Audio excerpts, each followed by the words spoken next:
دوستوں، پارسی مذہب کیا ہے؟ پارسی مذہب کے عقائد کیا ہیں؟ پارسی مذہب میں مردوں کو کیوں پھینک دیا جاتا ہے؟ اس مذہب میں بہن بھائی سے شادی کیوں کرتے ہیں؟ دوستوں، یہ مذہب تقریباً 3500 میں دریافت ہوا، یعنی اس کے پیروکار 3500 میں تقریباً زیادہ ہونے لگے۔ اس کو زرتشت مذہب بھی کہا جاتا ہے۔ اس کو آتش پرستوں کا مذہب بھی کہا جاتا ہے۔ اس مذہب کا نام ایک ایرانی پیغمبر زرتشت سے منسوب ہے، جس نے 30 برس کی عمر میں اپنی نبوت کا اعلان کیا تھا۔ ایسا ان کی تاریخی کتابوں میں لکھا ہوا ہے۔ یہیں سے اس مذہب سے کی شروعات ہوتی ہے اور یہیں سے یہ مذہب ایران سے ہوتا ہوا پوری دنیا میں پھیلتا چلا گیا۔ یورپ، افریقہ، ہندوستان اور بالآخر پاکستان میں بھی آج پارسی کے پیروکار موجود ہیں۔ ان کی عبادت گاہوں میں آگ ہر وقت روشن رہتی ہے۔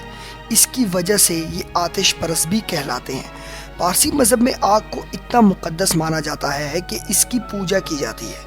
پارسی مذہب میں ہر چیز ناپاک سمجھی جاتی ہے سوائے خدا کے جو آگ میں رہتا ہے۔ اسی لیے پارسی ہر وقت اپنے گھر میں آگ کا شعلہ روشن رکھتے ہیں۔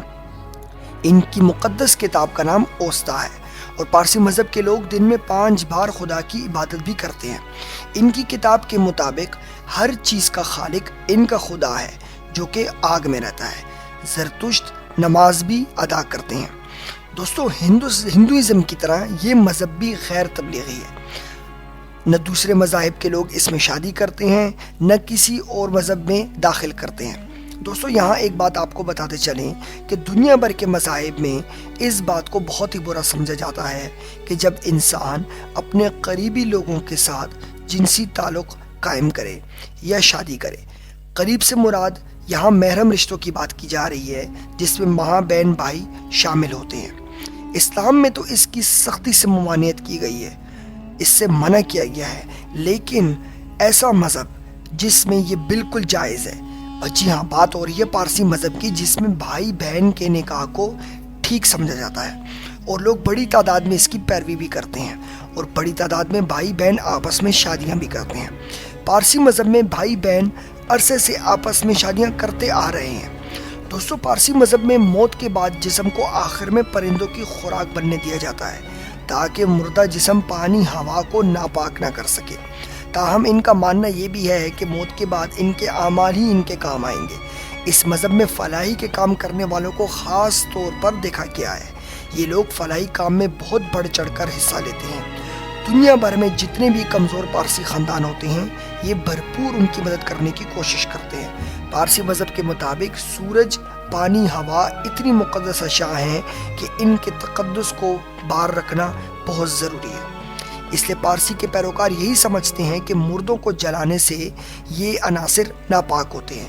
اسی لیے وہ اپنے مردوں کو دفنانے کی بجائے یا جلانے کی بجائے اونچے میناروں پر گدھوں کے آگے ڈال دیتے ہیں۔ دوستو، پارسی مذہب کے لوگ دنیا میں بہت کم پائے جاتے ہیں۔ پاکستان میں اگر دیکھا جائے تو اس مذہب کی تعداد کے لوگ صرف تقریباً 2000 سے 3000 کے لگ بھگ ہیں، جن میں زیادہ تر پاکستان کے ایک ہی شہر یعنی کہ کراچی میں ہی رہتے ہیں۔ دوستو، جب عربوں نے ایران کو فتح کیا تو اس میں کچھ لوگ مسلمان ہو گئے تھے، کچھ لوگوں نے جزیہ دینا قبول سمجھا اور باقی لوگ 10 برسوں میں ہندوستان تک آ گئے۔ ان کا دعویٰ ہے کہ ان کے پیغمبر کے پاس وہ قدیم نسخہ اوستا کا موجود ہے۔ پارسی جس عمارت میں اپنے مردوں کو رکھتے ہیں، جدھر گدھ وغیرہ آ کے ان کو کھاتے ہیں، ان کو دخمہ کہا جاتا ہے۔ دخمہ ایسے شہروں میں تعمیر کیا جاتا ہے جہاں پارسی مذہب کے زیادہ تر لوگ موجود ہوں، جیسے ممبئی اور کراچی میں دخمہ موجود ہے۔ لیکن بعض ایسے شہر بھی ہیں جہاں پر پارسی کی تعداد بہت کم ہے اور وہاں دخمہ تعمیر نہیں کیا جا سکتا۔ وہاں پارسی مذہب کے قبرستان موجود ہوتے ہیں جہاں مردوں کو دفن کیا جاتا ہے، جس طرح لاہور میں پارسیوں کا بہت مشہور قبرستان موجود ہے۔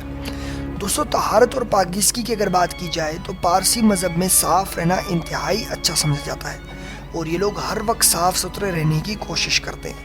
ان کے گھر، ان کے دفاتر، ان کی جگہ ہر وقت صفائی سے چمک رہی ہوتی ہیں، جس میں آگ کے شعلے بلند ہو رہے ہوتے ہیں۔ یہودی مذہب کی طرح پارسی بالکل اپنے مذاہب کی تقلید نہیں کرتے۔ ان کے لوگ کسی صورت یہ بتانے کی کوشش نہیں کرتے کہ ان کا تعلق پارسی مذہب سے ہے۔ یہ لوگ اپنے مذہب کو چھپاتے ہیں اور کسی کو خبر تک نہیں ہونے دیتے کہ ان کا تعلق پارسی مذہب سے ہے۔ دوستوں دنیا کو اس وقت دو لوگوں میں تقسیم کیا جا سکتا ہے، ایک وہ لوگ جو کسی مذہب پر یقین نہیں رکھتے اور ایک وہ لوگ جو کسی نہ کسی مذہب سے جڑے ہوئے ہیں۔ جو لوگ کسی مذہب پر یقین نہیں رکھتے اور کسی مذہب کو نہیں مانتے وہ اللہ کے وجود ہونے سے بھی انکاری ہیں، ان کو ایتھیسٹ کہا جاتا ہے۔ اس وقت ایتھیسٹ کی تعداد چائنا، یورپ اور رشیا میں کافی زیادہ ہے، کیونکہ ان کا تعلق کسی مذہب سے نہیں ہوتا، اس لیے یہ آزاد خیال ہوتے ہیں اور آزاد پھرتے ہیں۔ یہ اپنے اوپر کسی قسم کی بھی پابندیوں کا اطلاق نہیں ہونے دیتے، اور ان کا یہی ماننا ہے کہ انسانوں کے آپس میں جسمانی تعلق بھی کئی حد تک ہو سکتا ہے، جس کے اندر یہ اپنے محرم رشتوں کے ساتھ بھی جسمانی تعلق کو جائز سمجھتے ہیں۔ ان کے مطابق انسان تو جانور کے ساتھ بھی جنسی تعلق قائم کر سکتا ہے۔ دوستو پارسی مذہب میں بہت باتیں دوسرے مذاہب کی طرح کامن ہیں، یعنی کہ بہت ساری چیزیں ایک دوسرے سے ملتی جلتی ہیں۔ یعنی یہ لوگ سور کا گوشت نہیں کھاتے، شراب وغیرہ پینے کو حرام سمجھتے ہیں۔ اس طرح بہت سارے معاملات ہوتے ہیں جو کہ ان کے مذاہب سے اور اسلام کے مذہب سے بھی ملتے جلتے ہیں۔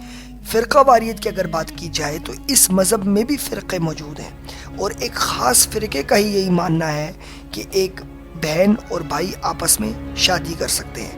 اس فرقے کو پارسی مذہب کا سب سے آزاد خیال فرقہ سمجھا جاتا ہے، اور یہ فرقہ اس بات کی توقیت دیتا ہے کہ آپ اپنے محرم رشتوں کے ساتھ جنسی تعلقات قائم کر سکتے ہیں، جس میں آپس میں بہن بھائی کی شادی، خالہ زاد کی بھانجے سے شادی، مامی کی بھتیجے سے شادی، اور یہ سارے قسم کے جو کہ اسلام کے اندر ایسے رشتے جن کو محرم قرار دیا جاتا ہے اور آپس میں تعلق قائم کرنے سے منع کیا گیا ہے، پارسی مذہب میں ان کا کھلے طور پر اعلان کیا جاتا ہے کہ اس میں شادیاں بالکل جائز ہیں۔ دوستو یہ بات آپ کو بتاتے چلے کہ ان کی جو رسومات ہوتی ہیں اس قسم کی، وہ ایک انتہائی خفیہ اور ان کے بنائے ہوئے اپنے کمیونٹی ہالز کے اندر ہوتی ہیں۔ جہاں پر پارسی مذاہب کے لوگوں کی آبادی زیادہ ہوتی ہے، وہیں پر یہ لوگ نزدیک کچھ ایسے کمیونٹی ہالز بناتے ہیں جو کہ خفیہ ہوتے ہیں اور اپنی رسومات ان کے اندر ہی کرتے ہیں۔ یہ لوگ پوری دنیا سے چھپ کے اپنی رسومات کرتے ہیں، خاص طور پہ ممبئی اور کراچی جیسے شہر میں رہنے کے لیے ان کو اپنی رسومات بہت چھپانی پڑتی ہیں، کیونکہ یہ وہ لوگ اس بات کے تابع ہوتے ہیں کہ کہیں دوسرے لوگوں کو ہماری رسومات کا پتہ نہ لگ جائے اور ہمارے مذہب کو خطرہ نہ لاحق ہو جائے۔ دوستو ممبئی اور کراچی کے علاوہ کچھ پارسی مذاہب کے لوگ سری لنکا اور بنگلہ دیش میں بھی پائے جاتے ہیں، یعنی ان کا زیادہ تر رجحان اور ان کی زیادہ تر آبادی صرف اور صرف ایشیا میں ہی ہو کر رہ گئی ہے، کیونکہ ان کا تعلق پیچھے ایران سے ہے، لیکن آبادی جو کہ اتنی کم ہے کہ باقی یورپ اور مڈل ایسٹ وغیرہ میں ان کی آبادی نہیں پہنچ پائی اور یہ یہیں مخصوص ہو کر رہ گئے۔